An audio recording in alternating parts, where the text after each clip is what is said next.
I never expected, I mean, you were so beautiful when I first met you, but you just get more beautiful every day. And she says, oh, thank you, But I mean, seriously, when you're in clown life and you're in the interesting zone, you experience things, you watch things, you notice things, you discover things, right?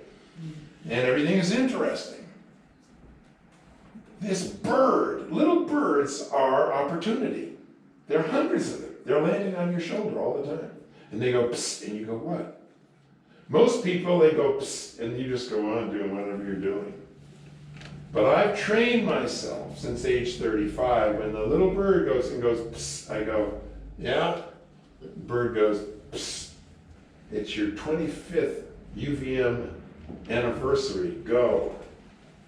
Yeah? Why? Psst, trust me, just go. By the way, call Ed Feidner and tell him you could do a solo mime performance at Memorial Auditorium for the whole 5 different classes. There'll be about 800 people there. Really? All right. Psst, trust me. Call him. Called him.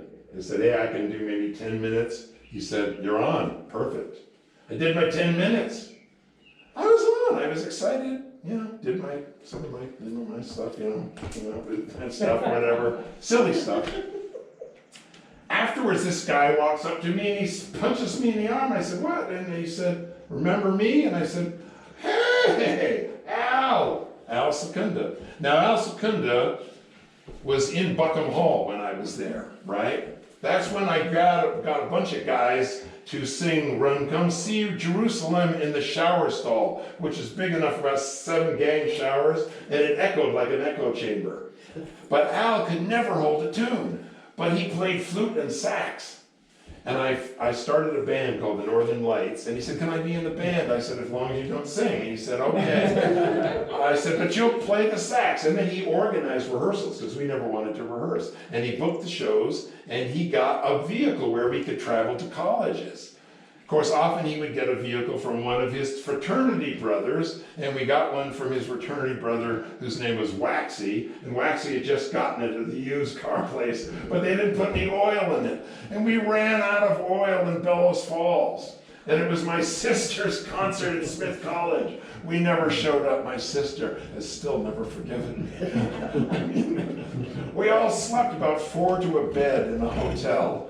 But I said, Al, how you doing? What are you doing? He said, well, I'm a famous tennis teacher now. And I said, you really? He said, yeah, my book's endorsed by Stan Smith, Billie Jean King. How did you do that? He said, I just walked up at a tournament to Stan and said, I need to create a miracle. And Stan said, what kind of miracle? I need you to endorse my book. Stan Smith is 6'5", Al's 5'5". So he wangled all that. Anyway, there he was. And I said, boy, you teach? He said, yeah, here's my book. And I looked at it and I said, this is crazy. I said, you got Stan Smith to endorse this? Al had done his research. He knew that at a certain point Stan Smith had broken his right arm. And Stan Smith had won Wimbledon against Ilie Nastase, one of the greatest matches ever played. And so Al knew that, and when they met for breakfast, he said to Stan Smith, Stan Smith said to him, what's this book for? I mean, you've got all these crazy pictures. There you are in your full tennis outfit, standing in the swimming pool up to your waist with your racket on a rubber ducky. What's that about? How's that teaching tennis? And he said, well, it's all about that you don't strangle the racket, it floats. And he went, oh. And he knew he'd done his homework, and he said, hey, Stan, you ever break your arm? He knew that he had. And Stan said, yeah. And he said, well, did you quit tennis? And he knew that he hadn't. He said, no. During that much of a year, I played left-handed. And he said, right. Was that easy? Oh, no, it was terrible, he said. And Al said to him, every other tennis player in the world except you is a left-handed tennis player. This book is for them, not for you. And he went, oh, I got it. So he endorsed it. So did Billie Jean King. It's amazing. He said, I said, we're having so much fun. Come and spend a week in Brattleboro. He did. He gave me one-hour lesson. Everybody who could beat me couldn't beat me anymore. So I brought him back from Los Angeles and I set up a workshop. And all these people came. Of including Prentice Smith, who ended up being the treasurer of New England Youth Theater because of that. Spiro Latches attended. He calls me up after the workshop was done, and Al had gone back to California, and he said, I want to treat you to dinner in the old, the flood ruined the old Latches Grill, but I want to. Brought him in, and I said, oh, great. He's going to give me the upstairs theater where Theater 3 is. This is great. And I sat down, and wine, and 3-course, 4-course meal and everything. And I said, so let's talk theater. He said, what do you mean? I said, well, I thought this was about you giving me the upstairs theater as my Matchbox theater. He said, no, I'm not giving you that. It's about tennis. I said, about tennis? Yeah, he said, boy, Al Secunda, he changed my life. And he told me that he trained you because I'd gone out to California and gone through his course, and I have a card that says Ultimate Tennis. I'm a pro now, I want you to teach me. I want you to be my doubles partner. And I said, all right. After a while, he said, okay, this is great. I'll give you the theater. I'll give you the Chinese restaurant for free. I said, really? Yes, I said, but he said, come and look at it. You may not want it. Full of trash. There was broken signs and tires and glass and everything you could think of. And the Chinese people that were there, begging your pardon, had left in the middle of the night and taken everything, stripped it, except that it was just a mess. Enter GPI Construction, Art Greenbaum. He showed up 10 times with dump trucks when his people were done. And they loaded out all the trash. And the kids and the parents showed up and they loaded trash and everything like that. Everybody worked. Rob Schrull came and he went somewhere, got all this carpet, and we glued it down, and I got paint, and James, out at Reynolds Plus, he gave me the whole spray kit, everything else. Sherman-Williams gave me the paint, no charge. The sprayer, no charge. GPI Construction, that's free. He did charge me $5,000 to put in the bathrooms and to bust out so that we had enough room on top, because Jerry Stockman brought in all these platforms from UMass they didn't need. So now we had a platform, but you couldn't get from the Chinese restaurant on stage because the doorway was like that. So he knocked the whole thing out to there, put a whole new lintel in like that. And this guy, we're doing As You Like It now. And this guy comes up to me after the show and he said, boy, it's awful hot.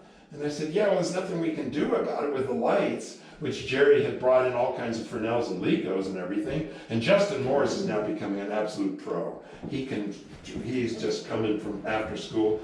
I'm taking him home at night in snowstorms, and he's working 3 jobs. He's working at Mort's Roadhouse. And finally I said, I'm paying you. And I started to pay him and everything. And this guy comes up and he says, it's really hot. And I said, well, what can I do? And he said, well, I happen to be a plumber from Hinsdale. I said, really? He said, yeah. I'll see if I can come back next Wednesday. I think I've got an air conditioner for you. I said, really? And sure enough, he shows up next week with a couple of guys. He said, where's the old one? Why doesn't it work? I said, well, it's about as big as a Volkswagen. It's behind this wall. Bang, out come their Sawzalls. They took the wall out, set it here, went, oh, look at that. It's not needed. I said, just a minute. Ran up to Spiro's office. He said, yeah, get it out of here. They sawed it all up, took it out, came in, and they put in this small, really powerful one under one of the seats in the lobby. They piped it in. And then I said, I have no money to pay. He said, don't worry about it. Happy birthday. I said, why? He said, oh, when I was in grade school, I loved Guildensterns. I saw all your shows. I just loved your performing. And I said, really? Oh my gosh. Well, we got to the next show that we were doing, and we got to the day before opening night, and all of a sudden the fire marshal from the state of Vermont walked in with Dave Emery from the fire chief and the chief of police, and they said, you're shut down. You can't open. The theater's closed. We're sorry, we know that you're doing good things with children, but you're closed. And I said, why? Well, they said, first off, look at the exit signs. They're all paper. They all have to be wired. They have to be electric. And if all the power goes out, they have to have emergency power to light them. I said, ooh, all right. He said, also, look at this little fire extinguisher. you need to have 5 of these, and they have to be code 3 big, specified. I said, oh, how much are those? He said, no, they're not too expensive, about $2.50 each. I was like, I don't have any money. And he said, come with me. And he walked to the back, and he said, look at the panel here. It's all screw-in, what do you call those things? Fuses. And the whole thing is a mess. It has to be completely rewired. I said, rewired? But we open tomorrow. He said, you can't open. I told you that.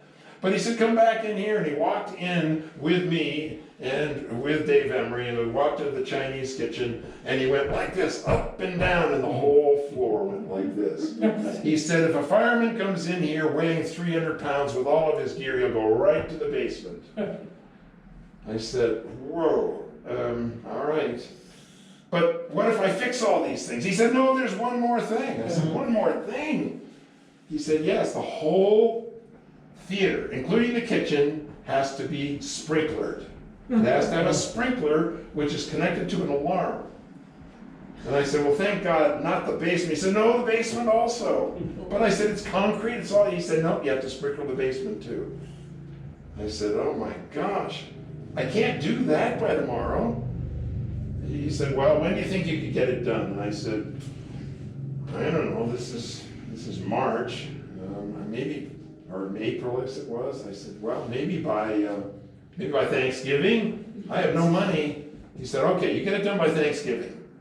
But the rest of the stuff has to be done by tomorrow, or you can't open. And even if you do all those 5 things, you have to have a fireman in the lobby for each of the shows to make sure that if anything goes wrong, he can get the fire department down here before the whole place burns down. And I said, how much is that going to cost me? And he said, well, that'll be $250 a night. And I said, okay, all right. He said, well, sorry about that. I know you're doing good work, but I got to do it. I think, in retrospect, what he was actually doing was getting to Spiro Latches, who for